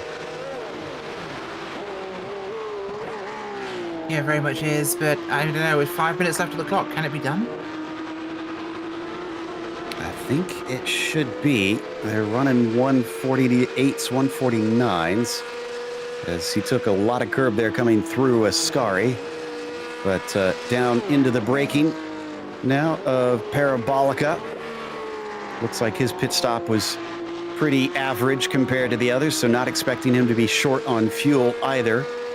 Crossing the line, just about 5 minutes to go. So yes, that'll be 3 laps left for Koholik. 13 seconds down to Chris Pies. Chris probably appreciating the fact that he doesn't have to deal with the same issues that he had before, DJ, because Drawhorn was continuing to try and do what he can to hassle him all race long. But did Huth drop off? No, excuse me. No, sorry, I was looking at the wrong cars. I thought for a second that Drawhorn had caught Pies, but he was still catching up to Nicky Chan here. Oh, and battle on screen, DJ. Yes, indeed. That's the 56 of Jacob Schum going down to the inside of Cyphers there. Little bit of nose-to-tail contact there, and they're all able to get through it nice and easily. Travis Brody maybe looking to pick up some pieces. Yeah, but he can't. They all hold on to them for the time being. None of the scraps drop on the floor. As Cypher is getting on the radio to Schum, but I couldn't quite hear what it was about. Through De La Roja they go once again, and Schum just has to fight for a couple more laps, and he can get himself a nice 6th place, up 5 positions from where he began this thing. I'm sure that would be lovely for the 56 if he can just retain it, but man, Cyphers is looking good here, Rachel. He could fight back. Yeah, he really could here, and there's a good opportunity for it, how close they are. There's really opportunity now with the draft. 3 minutes is a lot of time. Even here with a long lap, there's time to really make something happen. A lot of good places to set it up. At least 3 opportunities, we know, usually into the chicanes on every single lap of this track. So there's really, really plenty of chance. And he's right on top of me. Looks to the outside, running down towards Parabolica, setting up for a big, fast run out of... Oh, no, he got through. He let him through. Okay. Yeah, I'm pretty sure Schum did that intentionally. That looked like he lifted a little bit on the straight because he knows he's going to get the slipstream instead. But there is a strategic error in his plan. Travis Brody is now closer to him. Brody's got a good chance, and in fact, they're all weaving as far down to the inside as they can go, and that forces Schum to have to give it up. He has to go to the outside. 3 wide coming down into the Redifilo chicane, and it looks like Cyphers might be able to take the spot. Yes, he does. The 95 retains P6. That was some gutsy braking around the outside there for Derek Cyphers. Jacob Schum, though, not done with the attack yet. You saw how narrow he was trying to take the first part of Curva Grande there, really pushing around back farther in the field. This is Oregon Grub, and I believe that was Sedal that he was fighting with. Yep, that was indeed. So Sedal back to 12th, but still down 7 spots from where he began. Things have now gotten interesting, Rachel, because last time by, Chan was 4/10 slower than Drawhorn. It's down to 6/10 of a second between Nicky and Trey. This might be a 1-lap deal for Drawhorn. He's going to get the toe, but he's going to have to be super aggressive to get the move done. Yeah, he's got this one commitment left. He has to put this car in gear and go for it. He has to just pick a spot to make it stick and have the bravery to do it, because if he doesn't, if he's timid, he will not get that second chance. Yeah, I can't imagine that Chan is going to let it happen easily, but Chan's also got a toe from Pies, and that might neutralize things as well. This is the big moment. Koholik just took the white flag as he leads them by a handy 14 seconds. Chan hoping that Christopher Pies will give him just enough of a pull that Drawhorn cannot run him down. Huth has lost touch. He is now 1.2 seconds back. He's no longer a factor in this, but they stay equidistant. They cut down to about 0.5 of a second. That's not going to be enough, DJ. No, it is not. They're going to have to stay the same way, but it looks like in the back there, Jacob Schum going to make a little bit of a move on Cyphers going down into turn 1. They're going to be side by side. He gets it. That moves Schum back up into 6th position. Cyphers down to 7th. Brody still sitting in 8th. I can't believe he's not getting himself involved here. It's going to be really tight here. He's desperate for this one. He's going to have maybe just 2 more shots really at this thing before he gets the line, because the line is, let's not forget, really close to the start of that big straight. It's not too far down. So his real opportunity is going to be towards Ascari. Otherwise, it's not. Oh, no, it's not. No, they're pretty spread out here. Gonna go towards our leader there. I think that is, maybe? No? Could be wrong. That's our leader, yeah, coming out the final run now for Kaholik. One more time around Parabolica. This is his. Indeed, making it 3 on the trot as the number 7 breaks into the final corner with a huge lead over his rivals. Michael Koholik came in and took the pole and then dominated here today as he takes victory at Monza. Behind him, Pies looks like he's got 2nd place, and it looks like Chan is under threat from Drawhorn. He wanted that 3rd. He wanted to get by him, but he just didn't have enough. Down to the line. Fantastic defense from the 000 at the very end to finish on the podium, DJ. Absolutely great stuff there from Nicky Chan, really being able to hold that out. Spectacular from the 000. Battle between Joe Stiffel and Matthew Siddall down into Parabolica as well. This is for 11th spot. Siddall just wants to get at least one more to kind of mitigate the damage of this one, but he's not going to do it. Joe will take 11th. Matthew is 12th. I see behind them, it looks like Braun and Hunt are going to finish in order as well. And impressively, 20 cars finished on the lead lap. Only one driver who saw the checkered flag was a lap down, and that was Robert Rose here today. So let's take a look at our finishing. No, it looks like we got a battle between Gregory and Eddie. A little bit of one here, Rachel. I don't think Eddie's close enough for now. He's going to have to do something great to get the 218. Yeah, I don't think he's going to have time here. Just one corner left. I think this will be it for those two. Unless there's a monumental screw-up ahead of him, but things looking pretty textbook through Parabolica. Not going to happen. No, too little too late there for the 79, who wound up losing 4 spots from where he gridded in the end. That takes us to our results, and up at the top of it, Michael Koholik is once again your winner. Chris Pies, though, our championship leader, extends the gap over all of his main rivals in the points hunt. Nikki Chan came home third. Fantastic run for that 000.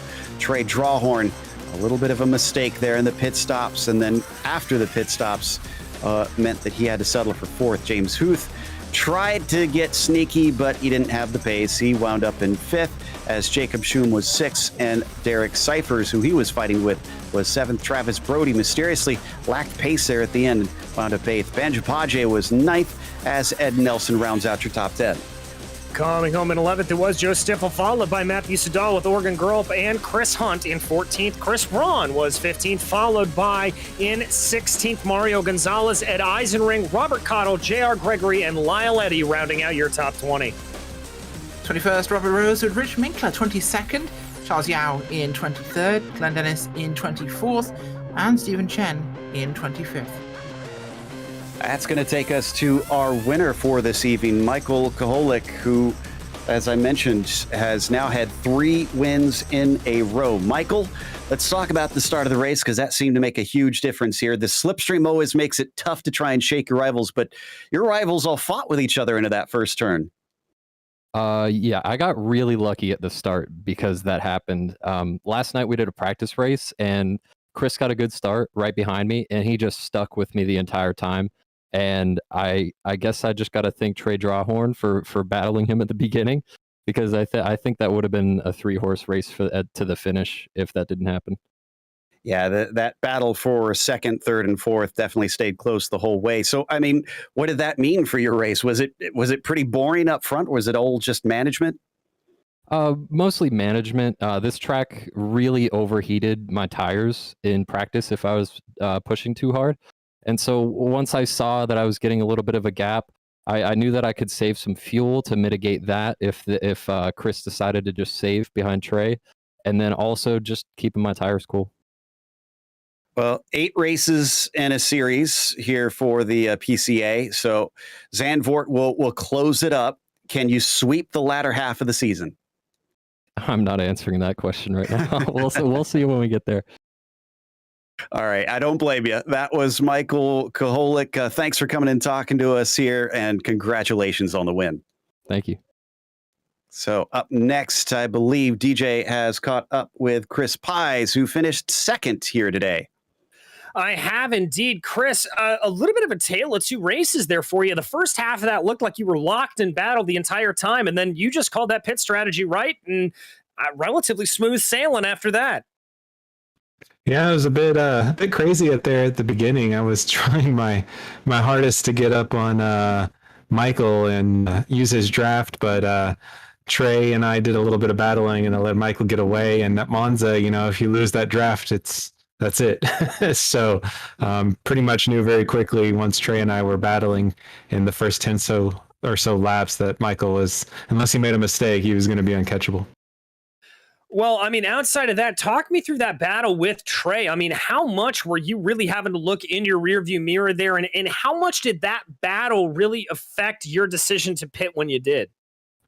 Yeah, it was tough. I was, 2 cars going in a line go faster than 2 cars side by side, and I was able to get by him into the first or second turn right away, and relatively have a sniff of Michael, and was hoping to keep up with him. But as soon as Trey came back the next lap, I knew he was going to make a fight out of it. So I basically, my pitch strategy was do the opposite of what Trey did. I was planning on pitting when he pitted, but then he darted into pit lane, and I had another lap of fuel. So I said, I'll stay out and use that as my hammer lap to quote Lewis Hamilton and go, and it paid off. Well, as we look ahead, we end the season at Zandvoort, obviously a track that the draft isn't going to be nearly as effective on. How do you like your chances there? Well, we'll see. I don't even own the track yet. I've never driven there, so I got to learn it in the next week or so. But I think if I was looking at the standings correctly, I'm in a pretty comfortable spot. So hopefully it'll be a nice, relaxing drive and a good end of the season. Well, we wish you a good, relaxing drive, Chris, but anybody you'd like to thank for the run today? Thank you guys. You're doing a great job. I love watching the broadcasts. All 4 races. They're done fantastic every single week. So thank you so much for doing this and being partners with the PCA for so long. We are more than happy to. That was Chris Pies, your second place finisher here today. And Rachel, I believe you've caught up with our third place finisher, Nikki Chan. Yeah, I have indeed. Nikki, a really busy race for you tonight. You were battling for most of this thing, and especially down towards the end with Drawhorn. Tell me about how the race was for you. Yeah, I think for the midsection it was pretty good. I was catching a draft and had a good gap behind, but coming out of the pits, it was pretty close with Drawhorn. And I think initially I kind of luckily built a bit of a gap, but he quickly closed it down and we came down to a 10th. Got to thank my lucky stars. Yes, certainly appears to be that way. Zandvoort, the Dutch sand. How do you feel? I don't know. I've never done it in iRacing before. I've probably done it once or twice in other sims before. So I guess just like here, I gotta just put in the hours. That is definitely how you do it. Anybody like to give a shout out to or thank before we let you go? Oh, definitely. I don't know when I'll be up here again. So I'm going to thank everybody. First, my wife, and second, PCA for organizing this. Third, you guys for doing such a superb job of, commentating and hosting our show. And certainly Race Control with DJ and sometimes Doug as well. And last but not least, definitely my supporters for my YouTube channel, The Last 10th. I'm going to throw in a shameless plug there. And if I had sponsors, I'd be thanking you right now. Wink, wink. A wink, wink, nudge, nudge. How's your father from Nikki Chan? Nikki, thanks for joining us, and we'll see you next time. Thanks. Say no more, say no more. Well, we're not going to say much more because we're wrapping it up for this evening, but we do have more coming next week. We'll see you next time at Zandvoort at 9 p.m. Eastern on Wednesday, May 11th, live here on Podium Esports. A big thank you goes to the steering committee at PCA Sim Racing, and a huge thanks to our team tonight, DJ, Rachel, Ryan, Cameron, and Dougie. Also, none of this is possible without those behind the scenes at Podium Esports, Ryan Bauer, Gary Sexton, and John Theodore. Thank you so much for watching tonight's broadcast of PCA Sim Racing. I'm Joe Peak, and I'll see you on the track.